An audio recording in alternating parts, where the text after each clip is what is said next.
Will you please rise, Mr. Kinzenbaw? President Winterstein, on behalf of the faculty of Iowa State University, the Faculty Senate has recommended and the Board of Regents, State of Iowa, has approved awarding the honorary degree Doctor of Science to Mr. John Kinzenbaw.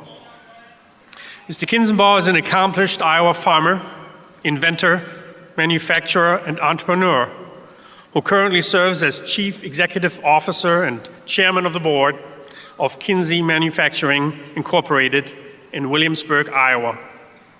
Mr. Kinzenbaw was born in 1944 to a frugal, hard-working farm family.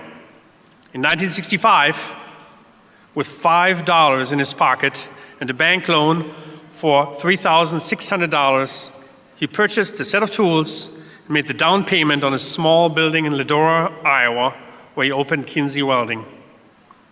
Over the next 50 years, he has brought numerous innovative technologies to production agriculture, including the first rare folding planter, all while continuing to work as a farmer himself.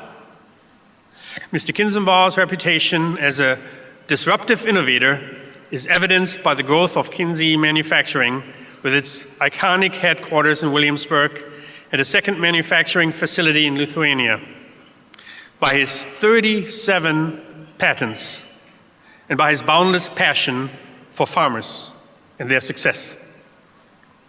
Mr. Kinzenbaw's 52-year career exhibits extraordinary achievement by bringing a continuous stream of successful innovations to agricultural mechanization through Kinzenbaw Manufacturing.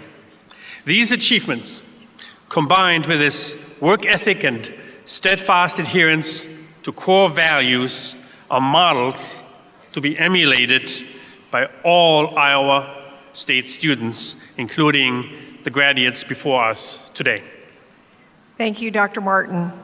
By virtue of the authority invested in me by the Board of Regents, State of Iowa, as President of Iowa State University, it gives me great pleasure to bestow upon Mr. John Kinzenbaw the honorary degree, Doctor of Science, with all attendant rights, privileges, and obligations.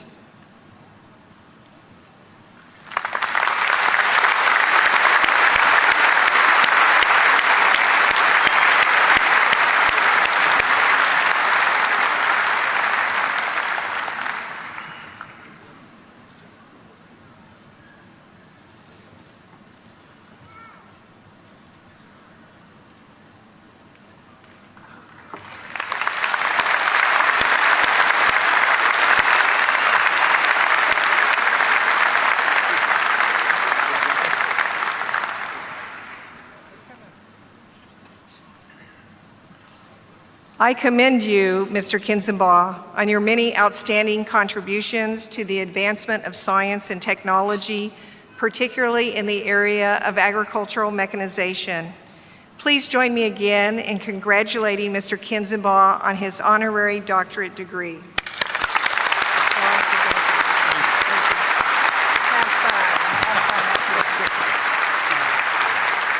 Mr. Kinzenbaw will now deliver the commencement address. Good afternoon, and thank you, President Winterstein, Provost Wickert, faculty, members of the Department of Agriculture and Biosystems Engineering. Thank you for this honorary and tremendous degree. It's a pleasure to be here with you today, and I'm humbled by this honorary degree. Kinzenbaw Manufacturing has hired many interns, many co-ops, and we currently have quite a number of graduates that work for us. We feel that the programs offered here are some of the best in the nation. So we are very pleased to bring in a lot of the Iowa State people. I had the privilege of having a nice lunch at Wendy's today. And then we came over here, and with me today are my wife, Marcia, and my daughter Suzanne, her husband Ryan, my son Jonathan, and his wife Amanda. Jonathan and Amanda farm near Indianola. Susie, my daughter, reminds me that she graduated here on May the 5th of 2001, as did her husband Ryan. So it's interesting that it's the same day. We don't remember exactly when, but all of my family had degrees or have degrees here, and there's 3 of them that are from Iowa State. I was raised on a farm with my father farming and working part-time and temporary jobs. My mother was a lifelong school teacher. Back then, we didn't have a lot of money, and one of the greatest things that my dad did over the years for me was to say no. He didn't rush out to buy every toy that I wanted as a kid. When I got a little older, I learned how to build my own toys. I learned later on how to build my own motorbike, my own go-kart, later on my own scooter. When I got out of high school, I built my first car out of 2 wrecked cars in my dad's farm shop. After high school, I worked different jobs over the next 3 years, and I learned to be on time, to be thorough, and to work in a way that my employers couldn't get along without me. Many times they asked me if I would stay on. But when 1965 came around, I decided to go on my own, and as was mentioned earlier, I borrowed money from a local bank, and I started in with repair jobs, custom fabrication. We did a lot of repower work, and later on we started manufacturing. The adjustable width plow was my first patent, and I was able to license that to 3 other manufacturers. That gave me a fair amount of royalty at that time to help the beginning phases of manufacturing. We started manufacturing on a small scale in 1970. In 1971, a local farmer came to me with a need, and that need was a grain cart, and it turned into a product that we still produce today. While doing some custom farming in the early 70s, it occurred to me that I needed a better way to move larger planters from field to field. So I built the first planter that folded and flexed to move into the next fields. We needed the ability to quickly transport them, and from those early inventions, we have had numerous patents over the years, and up until recently, a lot of those patents are on planters and planting attachments. Students, today is your big day. You've worked hard to achieve a significant milestone in your life. Your future is before you, while I have most of my future, or my career anyway, is behind me. But there are a few words of advice that I would like to leave with you, and hopefully it'll help you in some of your jobs and some of your endeavors. Hopefully you're graduating with a degree in a field that you enjoy. You want to be able to look forward to the work you do, whether it be for somebody else or for yourself. Having said that, you must expect to work hard. You must be committed, and perseverance is very important. If you successfully work for somebody else, then you may be ready to work for yourself. But if you can't work for an employer, you probably won't do a very good job for yourself. Don't be afraid as you go out into the world to say no to spending. If my dad would have given me the toys I wanted, if he would have given me all the scooters and carts that I wanted, if he would have bought my first car, I would not have learned a lot of the things. So don't be afraid to say no to spending. Don't buy things that you do not need. I have a statement that I like to repeat, and it's that if your income doesn't exceed your outgo, your upkeep will be your downfall. In other words, spend less than you make and do that for a long time. And there's more satisfaction in that by far than going out and seeing how much you can buy and accumulate and all that. Another one that is important is only use a credit card if you can pay it off every month. I got my first credit card around 1970 because I had to have it to rent cars and things like that for identification credit purposes.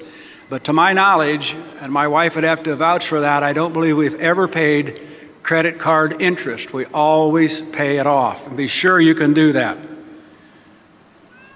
Starting a business requires more than 40 hours a week. I hate to tell you how many hours that I worked. I remember I didn't get married till later in life, and my wife said that she couldn't believe how many hours that I worked. But if I wouldn't have done that, I would not have moved forward. I quickly learned that used vehicles, an old building in need of repair, machinery in reasonable conditions saved me a lot of money. If I was going to run a repair shop, welding shop, fix things, why would I want to buy a new pickup truck or something new that I can actually fix it myself? Pay back loans as quickly as you can. We went through, in the 1980s, 18% interest on some serious large notes. And my wife and I decided it was time to get out of debt. We were determined to pay off our bills. It took us several years, but we eventually became debt-free. Right now are some tough times in agriculture. If we would not have gotten debt-free and into a cash position, we wouldn't be nearly as well off to survive these tough times. We've even had the opportunity to hire about 70 more people in the last 2 or 3 months. So we are, hopefully this economy will start to turn around. We stayed on top of the receivables. I was not bashful about going out and collecting money that was owed to me. I figured if I couldn't borrow the money and I needed to pay my bills, I'd go out and expect people to pay their bills. And I learned to be pretty efficient at that, and we've maintained that philosophy even in business today. Just because somebody tells you that something can't be done, don't necessarily believe that. That's why you've gotten this degree and learned how to do a lot of things, because there's always somebody out there that will say, oh, you can't do that. If I would have believed that, I would never have built the first grain cart, because they told me those big tires were too big. They told me that those augers couldn't turn 500 RPM. I didn't believe that, and so I went out and built the first grain cart. Today, when you go across the Midwest, you'll see that every farmer of any size at all is using a grain cart. You'll have a lot of people that will copy what you do if you have a successful invention, but sometimes you have to just say, well, copying is the greatest form of flattery. So we've seen that same thing with planners. In fact, we call that disruptive innovation, and that's the title of a book that we put out the last year or two. The first time I hired people was to do things that I didn't have time to do. The next time that I hired people, the next reason was to do things that I didn't know how to do. And so over the years, we've surrounded ourselves with people that can do. That's where students come in. That's where employers from other companies come in. They learn how to do those things and help us learn. Be willing to accept feedback, improve when you can, and actively seek ways to bring about those improvements. I would like to close with some core values which contributed to the success of Kinsey. These core values are integrity, customer focus, excellence, innovation, and mutual respect. The greatest of these is integrity, and without integrity, nothing much matters. It's the most important value. Congratulations on your hard work and the achievement of earning a degree, but remember, a degree may get you into a field, but it may not solve your problems. It reminds me of the old farmer out doing chores, and the guy from the U.S. Department of Agriculture drove in and said he was there, told the farmer, "I'm here to inspect your fields." And the farmer said, "Okay, but don't go out in that field behind the barn." And the inspector pulled a card out of his pocket and he said, "You see this card? This gives me permission to go into any of your fields." The farmer said, "Okay." So the inspector went about his work and the farmer went about doing chores, and a little while later there was quite a commotion out behind the barn. He opened the door and here was the inspector running across the field as fast as he could run, and a Holstein bull with his head down right behind him. The old farmer pulled out a card. He said, "Show him your card, show him your card."